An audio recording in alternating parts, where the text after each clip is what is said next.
Assumptions in the theory of simple bending. Hi everyone, my name is Ajay Meddi from Aeronautical Engineering. In this presentation, I am going to discuss about assumptions in the theory of simple bending. Introduction. The bending moment and shear forces are set up all the sections of a beam when it is loaded with some external forces. The bending moment at a section tends to bend or deflect to the beam, and the internal stresses resist its bending. The resistance offered by the internal stresses to the bending is called stress, and the relevant theory is called theory of bending. In this figure showing simply supported beam, and beside of this showing the cantilever beam. Whenever a load is acting on a beam, it tends to bend. That is like deflect. In first figure we are showing simply supported beam where load is acting at the center. When the load is acted at the center, the beam is bended. And the neutral axis, above the neutral axis, the forces, the compression occurs, and outer layer of the beam, whereas expansion occurs, wherein the neutral axis is a constant.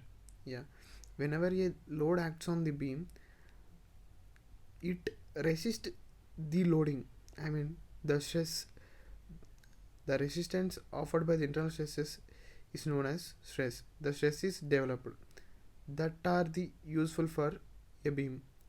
And similarly, like simply supported beam, in this figure it is showing that cantilever beam.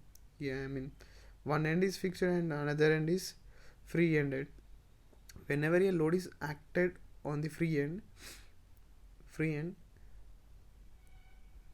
the beam is bended towards down, and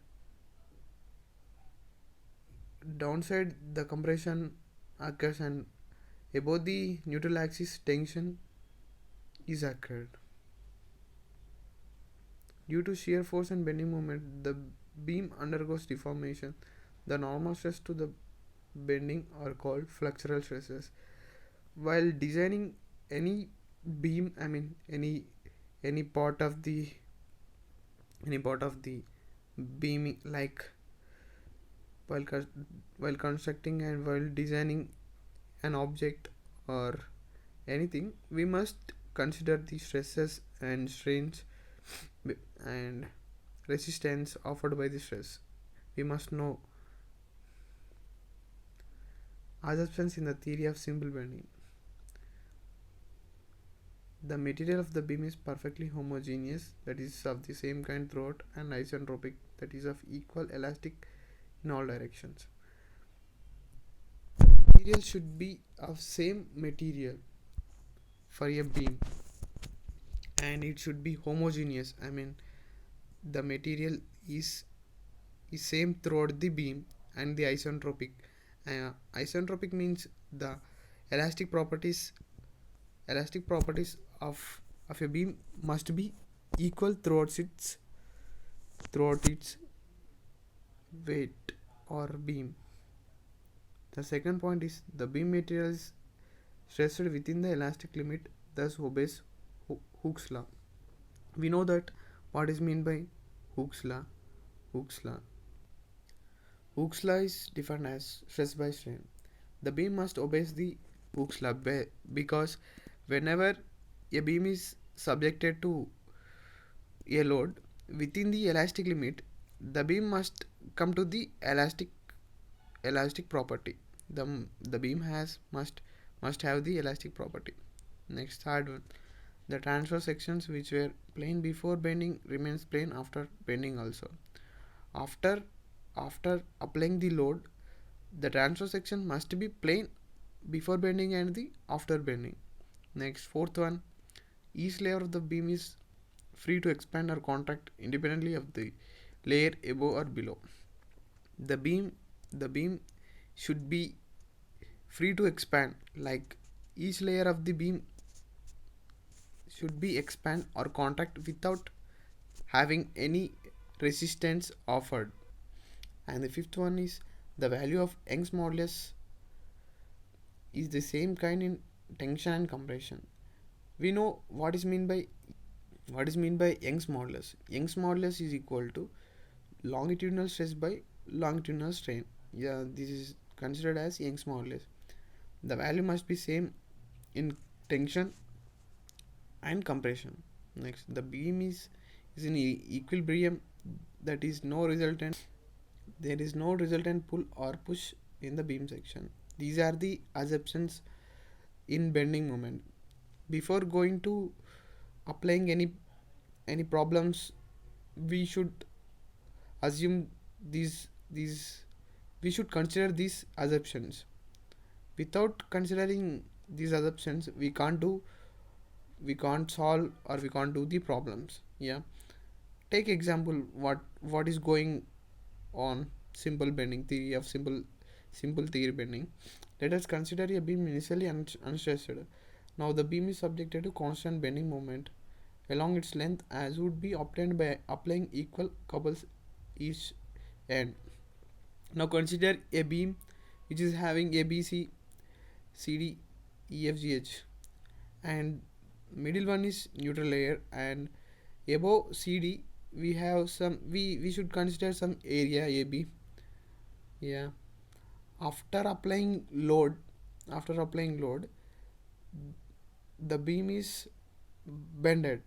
Yeah, the beam is bended like that, and showing the neutral axis is the neutral surface is same in the both before loading and after loading, and the upper layer and lower layer is changed, and in lower layer there is a compression, and above the neutral axis there is an expansion or compression.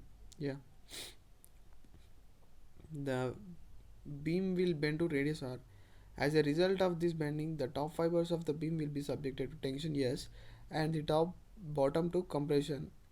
It is reasonable to suppose, therefore, that somewhere better that two there are points at which the stress is zero. I mean, whereas in neutral layer the stress is zero. The locus of all such points is known as neutral axis. The radius of curvature is then measured to the axis from symmetrical sections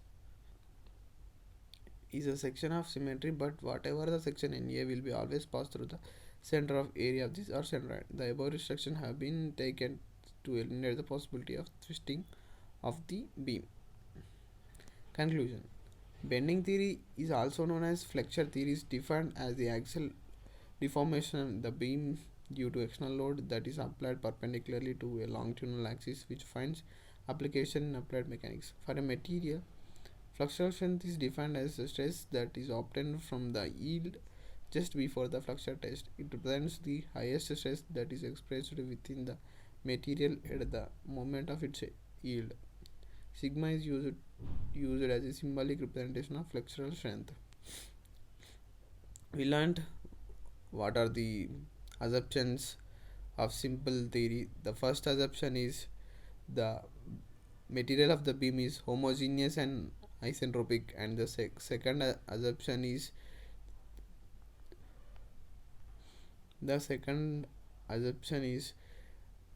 the material must obey the Hooke's law, that is the stress is proportional to strain, and after that the transversal plane, I mean before bending and after bending there is no change in the plane of the beam, and fourth one is it obeys the Young's modulus, and fifth one is it obeys the Young's modulus. Thanks for watching.